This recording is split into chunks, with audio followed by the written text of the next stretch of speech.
Hello everyone, welcome back to another video. It's my first one in a while due to some school related stuff, but it's Christmas Eve. Merry Christmas if you celebrate, and I thought I'd do a nice festive video just looking at the forecast for the next few days, especially tomorrow, Christmas Day, and then also the potential for any colder weather and snow as we exit 2024 and go into 2025. Starting off though with a big day, obviously. This is the overall chart here from the GFS. It shows the temperature at 850 hectopascals, which is about 1.5 kilometers above the ground. And then also it shows the mean sea level pressure.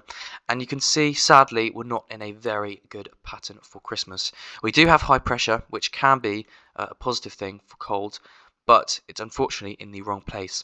And as the wind flows clockwise around high pressure, you can kind of trace along the isobars, we're actually bringing a southwesterly or a southerly wind for most of the UK. And you can see here, the green and even the yellows, even the oranges here, indicate that in fact the air across much of the UK and Ireland is pretty mild, unfortunately. And actually, it's not going to be warm, but it is going to be feeling, especially in comparison to the last few days where we actually did get some snow in some places. So sadly, Christmas wasn't a few days early this year because it would have actually been a white Christmas, but it is going to be feeling pretty mild. The temperature forecast from the UKV here shows that through the kind of day, temperatures are not going to be changing massively. You can generally see we're looking at the kind of high single digits to the low double digits across a pretty wide region. The mildest place is probably going to be southern England and parts of Western Ireland there, maybe even 12 degrees, possibly more. But I mean, unless you're across high ground, across central Scotland and parts of northern England, southern Scotland, where there's actually mountains, so it's naturally going to be colder, it is just going to be feeling pretty mild, 9 to 12 degrees across all of the UK and Ireland. The nice thing about the high pressure is it doesn't mean it's going to rain unless you are across the northwest. That's where you can kind of see we've got hints of a weather front pushing in there, so we will see some rain across probably northwest Scotland, maybe Northern Ireland and Ireland, and that, as you can see, is going to be generally through the afternoon and evening. There's our band of rain pushing in, some rain across the north there, maybe some showers across kind of Western Ireland. The rain will be across northwest Scotland mostly, but if you're not there, especially all of England and Wales, you should be good in terms of the dryness. But unfortunately, because of that high pressure, we also do have anticyclonic gloom, so it's going to be pretty cloudy. Some breaks in the cloud possible, but if I run through this loop, this is during the day tomorrow. Yeah, some sunny spells maybe across parts of Scotland. I mean, it's hard to predict exactly where they occur, but for the majority of the UK and Ireland, unfortunately, it's going to be quite cloudy. So to be honest, really not feeling that festive tomorrow. Mild, dry, but also quite cloudy, and then also windy in the northwest, where we've got that weather front, also some 50 to 60 mile an hour wind gusts. So unfortunately, on that front, we are not looking that festive, and like I said, it's annoying because just a couple of days ago, we had a chilly northwesterly, brought some snow to some areas, and that would have officially been a white Christmas, but not even the high ground of Scotland seeing a white Christmas this time. However, that doesn't mean we have no chance for cold and snow in the near future. And you can see here, if I show you kind of the loop, now don't take things too literally, but this does indicate that we have the increased potential for cold weather. Whenever the weather models start to suggest a certain weather pattern, and they show it multiple times, repeatedly, at all the different run cycles, and across different models, that does typically mean there is at least some credit to what it's showing, and that there's a possibility of that pattern developing. And essentially, a fair few of the kind of main global models are showing the possibility of cold northerly winds, at least across the northern half of the UK, as we turn through the new year. And actually, if I show you the weekly pressure anomalies, you can see the one for the Christmas week is very blocked across the UK, high pressure, but unfortunately it's in a position where that air mass is mild. But what we're likely to start to see is that high pressure will retrogress to the north and potentially set up across northern latitudes, Greenland, Iceland, the North Atlantic, into the second week, as you can see there. That's shown by the pink above average pressure, and then we're likely to see some troughing across parts of Scandinavia into Russia there. And as a result, we pull in, at least if you interpolate this literally, a fairly decent northerly flow.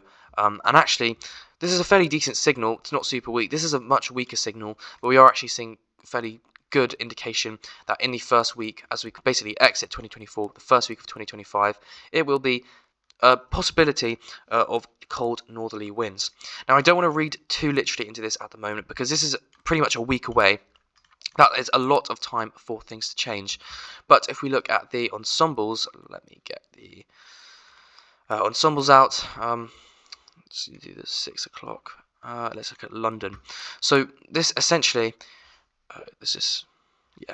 So this essentially indicates my point, which is it's a week out. There are many different possible scenarios on the table. You can see a wide range from very mild like we are now, you can see that indicated there on the top end, to actually fairly cold, as you can see a fair few number below -5, but really it's not super crystal clear, at least at the moment. I think there is a slight clustering around the cold kind of solution, but I mean anything in here, the uncertainty is very high, so I think there's a possibility, and it's supported by the background pattern, that we get into a northerly flow, but especially across the southern half, what's going to happen is the Atlantic is going to remain pretty active at the same time. So even if we do get cold air, I'm not convinced it's going to fully remain and be constant across the south, just because we're going to have a strong kind of, not barrage, but a strong train of low pressure systems pushing into the new year. And even the models which do have cold, like the GFS, show that very nicely. You've got 1, 2, the kind of train of those low pressure systems pushing in.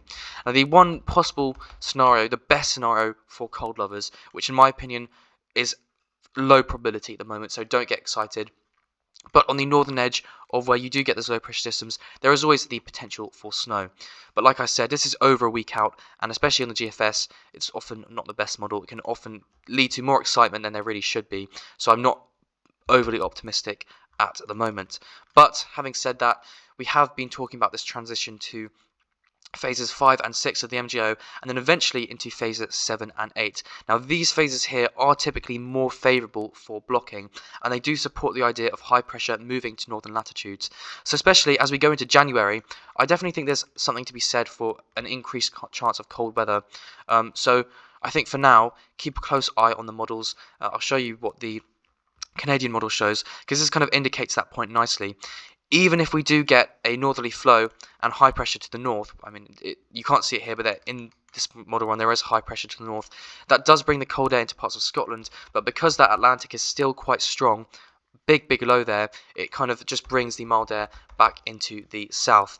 And a big kind of complication could be if this high pressure across Europe and the Mediterranean is too strong, then you're just getting in a southerly wind here.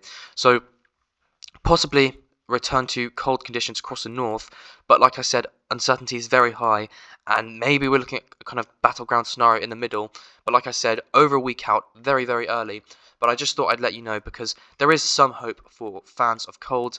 The potential for blocking will lead to the potential for colder weather, but like I said, very uncertain.